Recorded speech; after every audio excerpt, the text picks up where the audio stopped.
6,000 to 62,000, 6.2 million in the current financial year, the last financial year. And profitability of COPCL in lakhs, the producer company, is in 2009-10 it was 14.5 lakhs.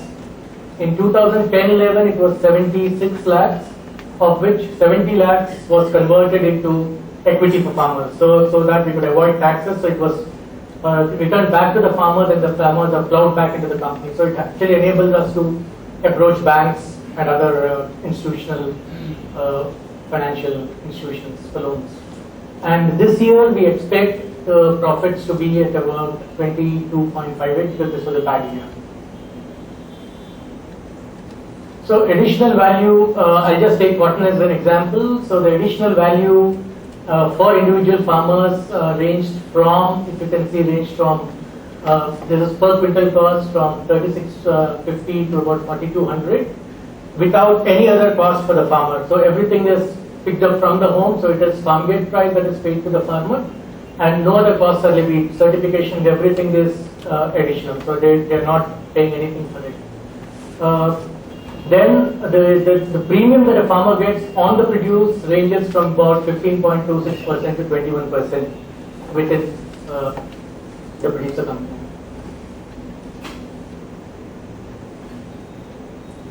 So over the last 2 years, we have seen that we have created an approximate additional income of about 2 crore 40 lakhs. Then additional income of 1 crore 66 in 2 years time for its 10,000 members, because we only had 10,000 shareholders before 2011-12. And then we have created trade surpluses at the cooperative level in terms of fair trade premiums and other premiums ranging to about 74 lakhs. And this apart, the investments from client brands have come to about 60 lakhs directly at the cooperative level. For this, we had to put in professional staff to manage the producer company at the national level. We had to put in marketing people, and we had to also put in people who had understanding of certification, though the certification is more or less PGS, and most of it is group certification. And for this, we also had to put in operational people to strengthen procurement practices and also to promote Chetna as a brand. Some of the challenges that we have is that we are facing is working capital, like most others, because we are just 3 years old, so we never had access to working capital from mainstream banks. With no credit history, so we had difficulty in raising funds from the market. And understanding of markets itself was something that we still have to learn, because we are dealing in commodity trading, so it's not very easy. So this year we made from the non-cotton crops marketing, we made a loss of about 2.5 to 3 lakhs in the markets because of various exogenous factors. Then stronger farmer linkages, because I think the farmer extension also needs to be strengthened. That is through the development organization. There is a lot of work that also has to happen there. The only reason why we probably had access to markets was because of strong operational history over the last 8 years, dealing with brands and dealing with markets. Then goodwill from buyers. Even one of the buyers is sitting here, Rajiv, so I think that was also very helpful. Then donor support for accessing loans. So we had initially a loan, a grant from Rabobank and DICO, which was converted into a working capital loan, and then we will convert that into a grant at a later point of time. So these have helped us to access loans from NAFTINS and FWWB this year. So we have had a total loan from these two financial institutions close to about 6 crores, and we have taken a short-term loan for 3 months and have paid it back in about 2 months. Challenges, as we started, the geographical spread was a major issue in Maharashtra. Villages were as scattered from say 1 kilometer to 90 kilometers, so major problem in extension work. And marketing of cotton and non-cotton crops initially at high premiums meant increased expectations, expectations of input subsidies. Initially farmers joining the program only with market expectations, so they were dropouts. Technical extension, because we were very few staff initially, so there was a lot of problem with extension because the focus was only on pest management and organic certification. Dependence on most farm inputs initially in the first 4 years.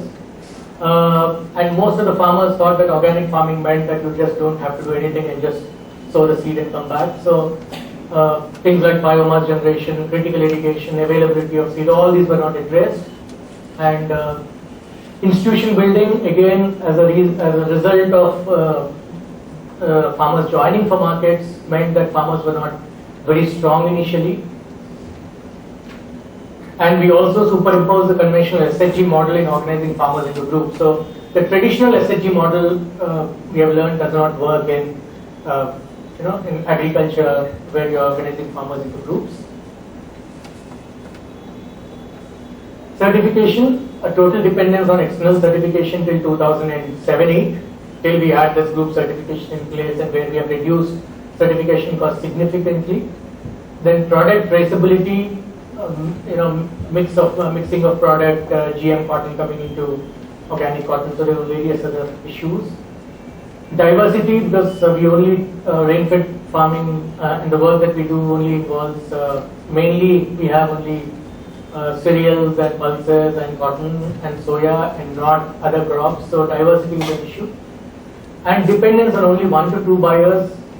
Then with cotton we had the problems of ginning, which is a major issue in cotton, because we had access to markets only because of aggregation and reaching economies of scale in cotton, otherwise it wouldn't have happened. So ginning was a major issue. Efficiency, because we were all learning, we were all from a development background, and trade was something that we were not used to, so efficiency in operation was poor. Working capital, as I said, was a problem, so delayed payments to farmers from say 1 month, ranging from 1 month to 3 months. Dependence on pre-finance from buyers and not from financial institutions, which meant access to institutional credit was a problem. And initially the project, everybody was on a project-centric vision and not looking at the larger vision of rain-fed farming and development. So only looking at marketing of cotton. And we only depended on 1 or 2 donors with a go-no-go for the first 2 years, so very insecure. And the capabilities of existing partners and also the staff within our own teams was a limitation. So the future plans we see are the current marketable surplus that we have at the moment is worth 125 crores from the existing farmers.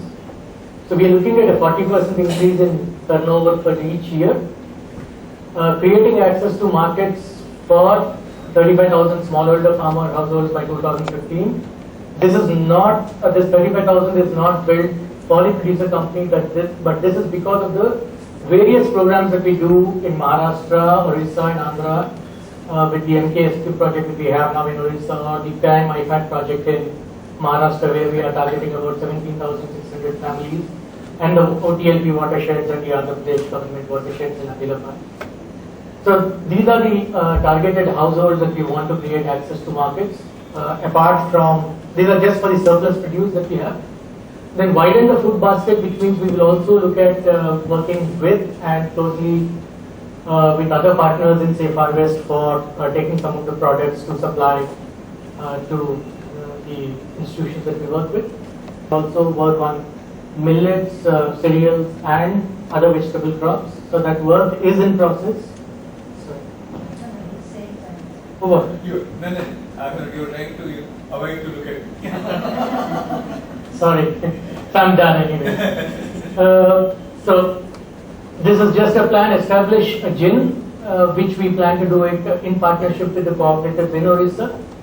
Then for the other cooperatives where we don't have the dal mills and rice mills, we would like to do these because We have seen once we had this, the cooperatives could actually sell most of the produce within their own communities than actually sending it to external markets. One of the learnings that we had from Orissa was when we tried to market red gram or dal, tur dal from Orissa into urban markets, we realized that the price that we would get was only about 60 rupees. But when we packaged and sold it to the midday meal program within the schools, we got 70 rupees. So it's much better to actually sell because the taste buds are different. In the urban centers, one of the risks that we have is that we can only put the material, but we also run the risk of taking it back if it doesn't sell. So there are issues about cold storages, issues about quality. So I think we're also focusing a lot on cooperative markets.